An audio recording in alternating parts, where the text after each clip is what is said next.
다 같이 찬송가 323장 함께 찬송하겠습니다.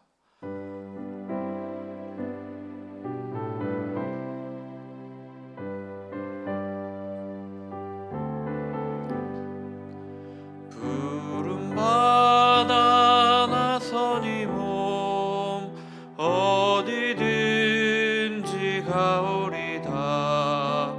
괴로우나 즐거우나 주만 따라가오리니 어느 누가 막으리까. 죽음인들 막으리까. 어느 누가 막으리까. 죽음인들 막으리까. 아골골짝 빈들에도 복음 들고 가오리다. 소돔 같은 거리에도 사랑 안고 찾아가서 종의 몸에 지닌 것도 아낌없이 드리리다.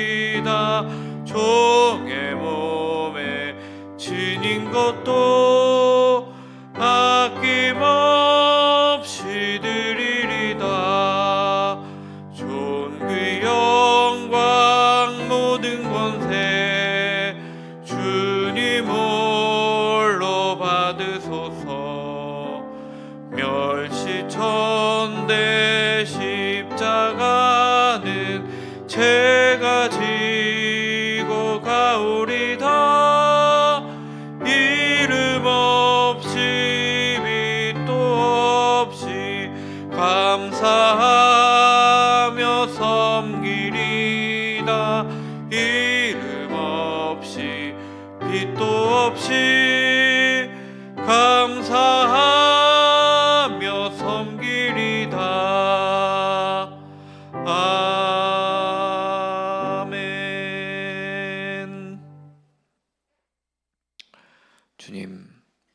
주님의 부르심에 응답하며 주님의 뜻을 따르며 나아가는 우리가 되게 하여 주시옵소서. 주님께서 가라고 말씀하시는 그곳에 나아가게 하여 주시옵소서. 비록 그곳이 아글굴짝 빈들이라도 주님과 함께이기에 감사하며 나아가는 우리가 되게 하여 주시옵소서. 그곳에 나아가며 주님께 영광 돌리는 우리가 되게 하여 주시옵소서. 주의 복음이라면 모든 것을 뒤로 하고 그 복음이 가장 우선이 되는 우리가 되게 하여 주시옵소서. 날마다 주님을 보게 하시고 주님과 동행하는 날들 되게 하여 주시옵소서. 그래서 예배하는 우리가 되게 하여 주시옵소서. 예배의 자리를 사모하는 우리가 되게 하여 주시옵소서. 이제 주님의 말씀 앞에 섭니다. 겸손히 주님의 말씀을 듣게 하여 주시고 그 말씀을 받을 때 아멘 하게 하여 주시옵소서. 예수 그리스도의 이름으로 간절히 기도드렸습니다. 아멘. 오늘 저희에게 허락하신 말씀은 마가복음 10장 32절부터 45절까지 말씀입니다. 마가복음 10장 32절부터 45절까지 말씀입니다. 한 목소리로 읽겠습니다. 예루살렘으로 올라가는 길에 예수께서 그들 앞에 서서 가시는데 그들이 놀라고 따르는 자들은 두려워하더라. 이에 다시 12 제자를 들이시고 자기가 당할 일을 말씀하여 이르시되 보라 우리가 예루살렘에 올라가노니 인자가 대제사장들과 서기관들에게 넘겨지매 그들이 죽이기로 결의하고 이방인들에게로 넘겨주겠고 그들은 능욕하며 침뱉으며 채찍질하고 죽일 것이나 그는 3일 만에 살아나리라 하시니라. 세베대의 아들 야고보와 요한이 주께 나와 여짜오되 선생님이여 무엇이든지 우리가 구하는 바를 우리에게 하여 주시기를 원하옵나이다. 이르시되 너희에게 무엇을 하여 주기를 원하느냐 여짜오되 주의 영광 중에서 우리를 하나는 주의 우편에 하나는 좌편에 앉게 하여 주옵소서. 예수께서 이르시되 너희는 너희가 구하는 것을 알지 못하는도다. 내가 마시는 잔을 너희가 마실 수 있으며 내가 받는 세례를 너희가 받을 수 있느냐.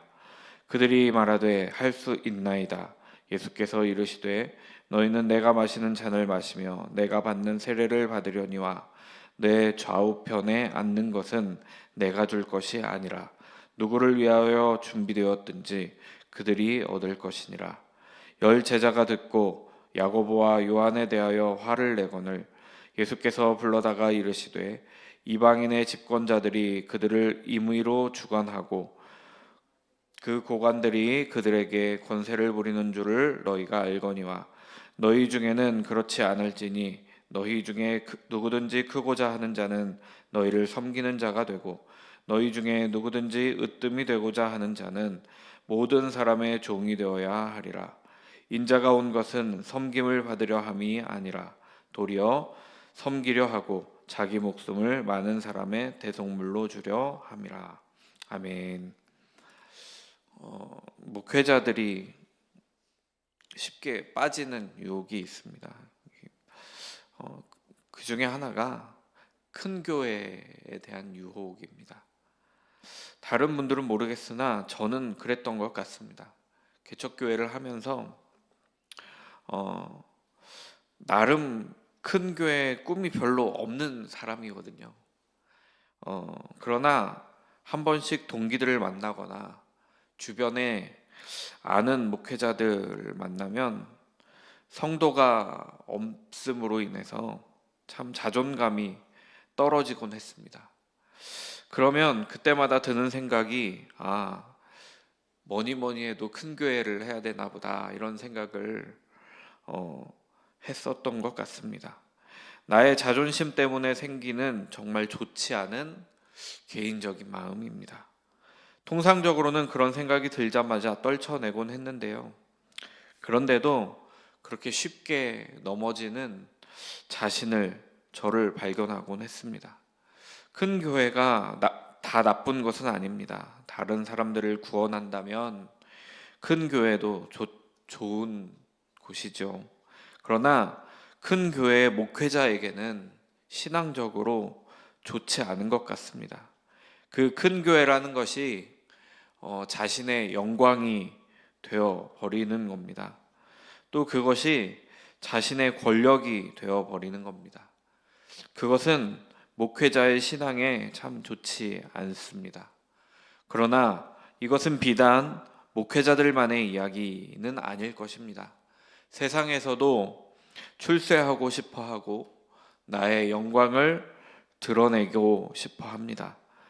그것은 잘못되었다 말할 수 있겠습니다. 그러나 자신의 영광을 위함이 아니라 그 목표가 복음적이라면, 내가 그곳에서 누군가를 섬길 수 있다라는 마음을 갖는다면 그것은 참 좋은 것 같습니다. 어디에서 어떤 자리에 계시든지 자신의 영광과 자신의 욕심을 위함이 아니라 복음적인 목표가 저와 여러분에게 있기를 간절히 소망합니다. 예수님께서는 다시 한번 순환 예고를 하십니다. 예루살렘으로 올라가는 길입니다. 예루살렘은 산 위에 있지만 실제로 예루살렘이 혹시라도 예루살렘이 올라가는 길이 아니고 내려가는 길, 그러니까 다른 곳보다 해발이 낮은 곳이다라고 하더라도 아마 올라가는 길이라고 표현했을 겁니다. 우리나라도 서울에 가면 올라간다 하고 말하고 지방으로 가면 내려간다라고 말하지 않습니까? 종교의 중심지이며 경제와 정치의 중심지인 예루살렘으로 가는 것은 대체로 올라간다라고 표현을 합니다. 이번 여행의 종착지는 예루살렘입니다. 예루살렘은 수도였기 때문에 정치적인 권력자들과 종교적인 권력자들이 그곳에 많이 있었습니다. 모여 있는 곳이 바로 예루살렘입니다. 그래서 예루살렘을 마치 적대자들의 본부처럼 묘사될 때가 마가복음에서는 종종 있습니다. 예루살렘에서 예수님의 고난이 시작되기 때문에 그 길은 죽음으로 가는 길입니다. 그러나 예수님께서 앞서서 가셨다라고 말씀하는 것처럼 예수님께서는 자발적으로 그 길을 가셨습니다. 그 길을 걸으셨습니다. 고난의 길로 가셨습니다. 예루살렘으로 가시는데 예수님을 따르는 사람들은 놀라고 두려워했습니다. 여전히 제자들과 예수님을 따르는 모든 사람들은 예수님의 그 고난 당하심을 이해하지 못합니다. 오직 자신들이 이해하고 있는 그리스도에 대한 이해, 전통적으로 내려왔던 그리스도에 대한 이해가 그들에게는 전부였습니다. 그러니까 며칠 동안 계속해서 말씀드렸던 것처럼 예수님을 당시 로마 식민지로부터의 독립을 시킬 메시아, 왕으로 오시는 메시아로 그렇게 생각하였습니다. 물론 왕으로 오시는 분이시죠. 그러나 정치적인 왕이 아니라 우리의 신앙적으로 왕이 되시는 분이십니다. 그러나 그들은 정치적인 왕으로 여겼습니다. 그렇게 이해하고 있는데 지금 예루살렘으로 가는 그 길이 그들은 그 길을 걸으며 어떤 생각을 했겠습니까? 체제를 전복시키려고 가고 있다라고 생각했을 수도 있겠다 싶습니다. 그러니 어찌 놀라지 않을 수 있겠습니까? 어찌 두렵지 않겠습니까? 지금 예수님과 함께 있다는 말은 그들이 이해하는 메시아라고 생각했을 때는 함께 전쟁을 해야 할 수도 있다라는 말이기 때문입니다. 그래서 놀라고 두려워합니다.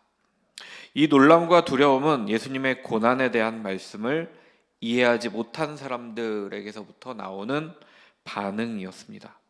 이해하지 못하는 사람들의 이 반응이었습니다. 그것을 아셨는지 예수님께서는 제자들에게 다시 한번 가르치십니다. 33절과 34절에 이제 고난당함에 대한 예고를 한 번 더 말씀하시며 가르치십니다. 여기서도 예수님께서는 자신을 인자라고 표현하십니다. 인자는 사람의 아들이란 뜻으로 메시아를 가리키는 말입니다. 대제사장들과 서기관들에게 넘겨지게 되고 그들은 죽이기로 결의합니다. 대제사장들과 서기관들은 산헤드린 공의의 원들이었습니다. 그곳에서 판결하는 겁니다. 결의하다라는 단어는 카타크리노라는 단어를 썼는데요. 이 단어는 선고하다, 정죄하다, 저주하다라는 뜻을 가지고 있습니다. 그러니까 이 산헤드린 공의에서 정죄하여서 사형을 선고하고 있는 겁니다. 예수님을 저주하고 있는 겁니다. 그래서 그들을 통해 로마 군인들, 이방인들에게 넘겨짐을 당할 것이다 라고 말씀하고 있습니다. 그들이 능욕합니다. 엠파이조라는 단어인데요. 조롱합니다. 그리고 채찍질하고 죽임을 당할 것이라고 예수님은 말씀하고 있습니다. 그러나 예수님은 예수님의 순환, 고난에 대한 예고만 하는 것이 아니라 죽음에 대한 말씀만 하는 것이 아니라 부활에 대한 예고도 빠뜨리지 않고 말씀하고 있습니다. 죽음을 당한 이후에 그 이후에 3일 만에 다시 살아날 것이다 하고 말씀하십니다. 앞선 예고들에서는 제자들의 이해하지 못함이 기록되어 있는데 이번에는 제자들의 이해하지 못함이 기록되어 있지 않습니다. 그러나 그들은 여전히 이해하지 못하고 있습니다. 그것은 야고보와 요한의 요청이 있기 때문에 더욱더 명확해졌습니다. 야고보와 요한은 둘 다 세베대의 아들이었습니다. 그러니까 형제라는 이야기죠. 한 어머니 아래서 자란 한 형제라는 말입니다. 이들의 어머니는 살로메이고 살로메는 예수님의 모친이었던 마리아와 자매간으로 알려져 있습니다. 그러니까 그들은 예수님과 이종 사촌 지간일 가능성이 매우 높다라는 말입니다.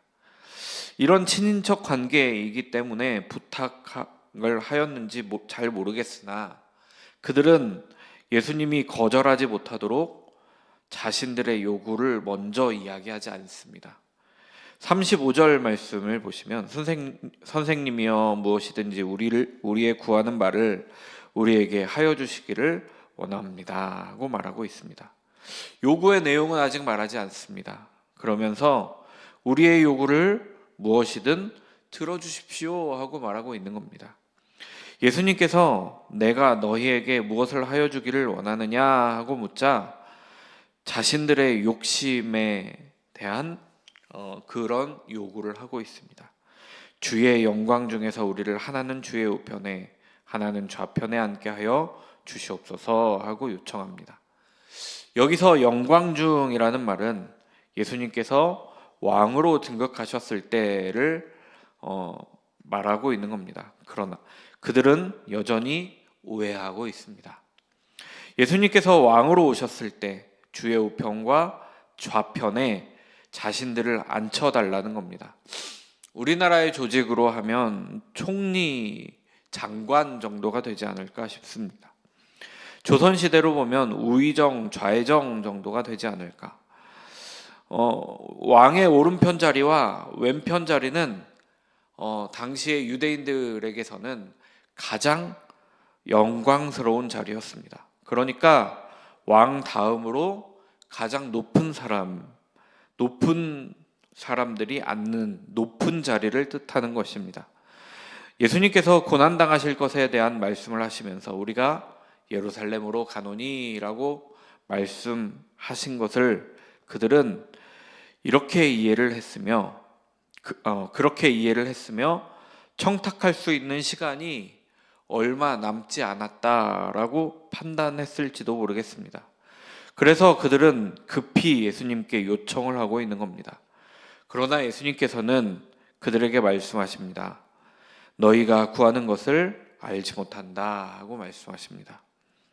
내가 마시는 잔을 너희가 마실 수 있으며 내가 받는 세례를 너희가 받을 수 있겠느냐 하고 말씀하십니다. 물으십니다. 여기서 잔과 세례는 성찬을 말씀하고 성례전을 말씀하는 것이 아닙니다. 고난을 상징하는 말씀이며 이 잔과 세례는 고난을 상징하며 십자가의 고난을 말씀하는 겁니다. 그러니까 가장 영광의 때가 십자가에 달리셨을 때를 말씀하고 있는 것이며 내가 마시는 잔과 내가 받는 세례라고 말씀하는 것은 예수님의 십자가와 같은 죽음을 말씀하는 것입니다. 그들은 자신 있게 할 수 있나이다 하고 대답하나 그들은 무엇에 대해 물으시는지 알지 못했습니다. 이것은 그렇게 쉽게 말할 수 있는 것이 아니며 또 쉽게 말해서도 안 됩니다. 그러나 그들은 과연 예수님과 같은 고난을 받기는 합니다. 야고보는 제자들 중에서 가장 빨리 순교하였고 요한은 가장 마지막까지 고난당하며 살며 요한계시록을 기록하기도 하였습니다. 그들은 예수님이 마시는 잔과 세례를 받았습니다. 그러나 예수님의 좌우에 있는 것은 예수님께서도 알지 못한다고 말씀합니다.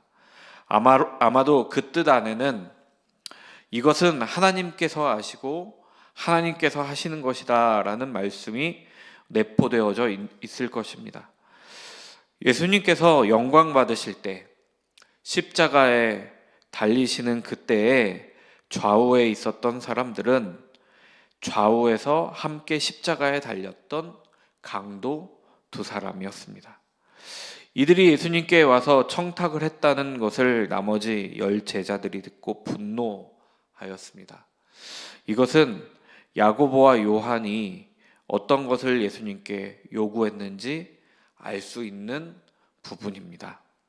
그들이 진짜 예수님과 같은 잔과 세례를 알고 그것을 구했다면, 그러니까 예수님의 십자가 사형과 같은 그런 순교를 원한 것이고, 예수님의 옆에 함께 죽겠노라 하는 그런 반응이었다면, 그런 말이었다면 제자들의 반응은 이렇지 않았을 겁니다. 제자들의 반응은 와, 대단하다 하면서 어떻게 그런 결정을 했느냐 하며 박수를 받았을 겁니다. 그러나 그들은 분노했습니다. 왜냐하면 야고보와 요한이 요구한 것도 자신들의 영광을 위해서 요구한 것이고, 남아 있었던 10 제자들도 그것을 원하고 또 그들이 그렇게 한 것을 알았기 때문입니다.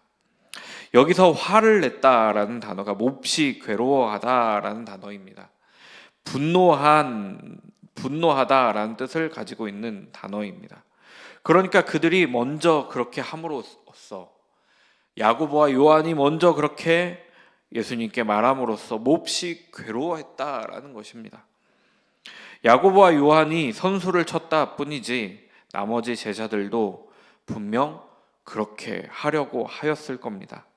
제자들 모두 다 예수님의 십자가의 길을 이해하지 못했습니다. 42절 말씀은 세번역 성경으로 읽으면 조금 더 이해가 쉽습니다. 제가 한번 읽어드리겠습니다. 그래서 예수께서는 그들을 곁에 불러놓고 그들에게 말씀하셨다. 너희가 아는 대로 이방 사람들을 다스린다고 자처하는 사람들은 백성들을 마구 내리누르고 고관들은 백성들에게 세도를 부린다. 이렇게 말씀하고 있습니다. 그들이 원하였던 권력을 가진 사람들, 그들이 원하던 그런 권력을 가진 사람들은 그 사람들에 대한 말씀을 하고 있는데, 자처하다라는 단어에서도 볼 수 있듯이 사실은 그들이 가지고 있는 그 권력이 아무것도 아니라는 말씀입니다. 그들의 권력은 하나님의 권력을 생각하면 아무것도 아니며, 그들의 권력은 하나님께서 주시는 권력이니 하나님께서 거두어 가시면 그 권력은 그들에게 있을 수 없음을 말씀하고 있는 겁니다.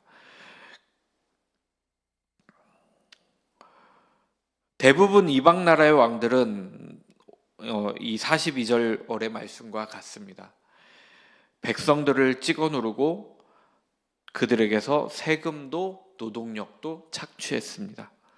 그들로 괴롭게 하였습니다. 이 말씀을 하시는 것은 아마도 그들에게 이렇게 말하는 것 같습니다. 너희들도 그렇게 되기를 원하느냐 하고 물으시는 것 같습니다. 그들은 예수님의 영광의 날을 아주 잘못 이해하고 있습니다. 그래서 예수님께서는 그들에게 다시 한번 말씀하십니다. 43절과 44절을 함께 읽어보겠습니다. 너희 중에는 그렇지 않을지니 너희 중에 누구든지 크고자 하는 자는 너희를 섬기는 자가 되고, 너희 중에 누구든지 으뜸이 되고자 하는 자는 모든 사람의 종이 되어야 하리라. 아멘. 하나님의 나라는 세상의 질서와 같이 줄을 세우는 나라가 아닙니다. 줄 세워서 권력에 서열이 있는 나라가 아니라는 겁니다. 누구든지 종과 같이 섬기는 곳이 바로 하나님의 나라입니다. 혹 정말 그들이 요구한 대로 그런 자리에 앉게 되더라도 이방인들의 권력자들과 같이 그렇게 하면 안 됩니다. 섬기고 낮아져야 합니다. 주님께서 보여주신 대로 종처럼 섬길 수 있어야 합니다. 이런 예수님의 가르침은 계속해서 나오고 있습니다. 왜냐하면 그만큼 제자들이 깨닫지 못하고 있고 그만큼 깨달아야 하는 것이었기 때문입니다. 이것은 우리도 마찬가지입니다. 우리도 제자들과 같이 깨닫지 못합니다. 그러니 예수님의 말씀을 받아들이는 저와 여러분이 되기를 소망합니다. 섬기는 자리, 종의 자리가 우리 그리스도인들의 자리임을 기억했으면 좋겠습니다. 그렇게 행하는 저와 여러분이 되기를 소망합니다. 이제 45절도 함께 읽어보겠습니다. 인자가 온 것은 섬김을 받으려 함이 아니라 도리어 섬기려 하고 자기 목숨을 많은 사람의 대속물로 주려 함이니라. 아멘. 예수님께서는 탄생부터 죽음까지 모든 자리가 섬김의 자리였습니다. 하나님이셨던 예수님이 자신의 평안을 버리고 이 땅에 오셨습니다. 가장 낮은 곳으로 오셨습니다. 인간의 자리 중에서도 가장 낮은 곳에서 태어나셨습니다. 구유에 나셨습니다. 그래서 아파하는 자들, 낮은 자들을 섬기며 그렇게 살아가셨습니다. 예수님은 이렇게 섬김으로 사셨습니다. 예수님이 그렇게 사셨기 때문에 높아지려고 하고 권력을 탐하는 사람들은 예수님과 가장 멀리 있는 사람이 되는 것입니다. 그러니까 가장 낮은 자가 되는 겁니다. 예수님과 가까이 있지 못합니다. 그들이 예수님의 좌우편에 있는 자리를 구했으나 자신들의 권력을 탐하고 높아지고자 한다면 그들은 결코 예수님의 좌우에 있지 못할 것입니다. 결국 예수님께서는 많은 사람의 대속물로 자신의 목숨을 내어 놓으셨습니다. 대속물은 다른 사람을 살리기 위한 돈을 의미합니다. 친척의 권리를 위해 내는 돈이기도 하고 범죄의 보상으로 내는 돈이기도 합니다. 노예나 포로를 풀어주기 위한 돈이기도 합니다.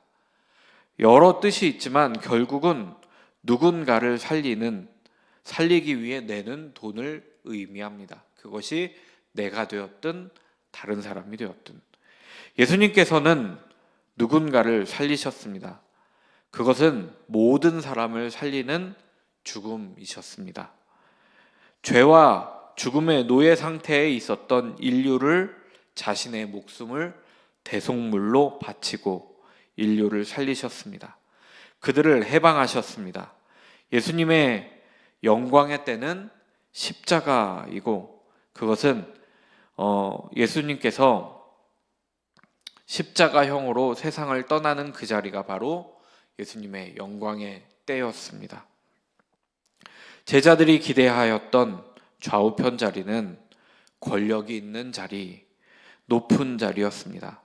그러나 예수님의 우편과 좌편은 함께 처형당하는 자리이면서 동시에 가장 낮은 자리, 섬기는 자리, 종의 자리였습니다. 우리는 예수님을 따르는 자리에 있어야 합니다. 낮은 곳을 향해 나아가는 저와 여러분이 되기를 소망합니다. 높아지고자 하면 낮아지게 되고 낮아지고자 하면 높아지는 그 비결을 깨닫는 저와 여러분이 되기를 소망합니다. 그들을 사랑하기에 우리의 이웃들을 사랑하기에 낮은 곳으로 나아가는 우리가 되기를 간절히 원합니다.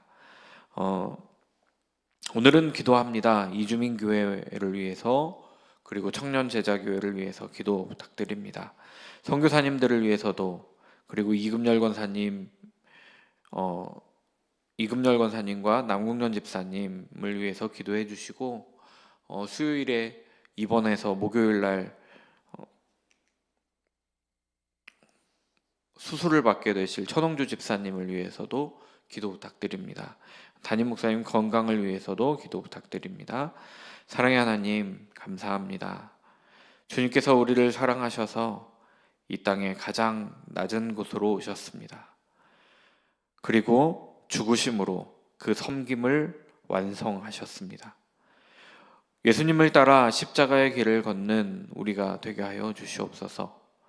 높은 곳을 향해 가는 것이 아니라 낮은 곳을 향해 걷게 하시고 그래서 섬기는 자들이 되게 하여 주시옵소서. 높아지고자 하면 낮아지고 낮아지고자 하면 높아지는 비밀을 깨닫게 하여 주시옵소서. 그래서 우리의 삶에서 낮아짐에 대해 생각하는 우리 모두가 되게 하여 주시옵소서. 예수 그리스도의 이름으로 간절히 기도드렸습니다. 아멘.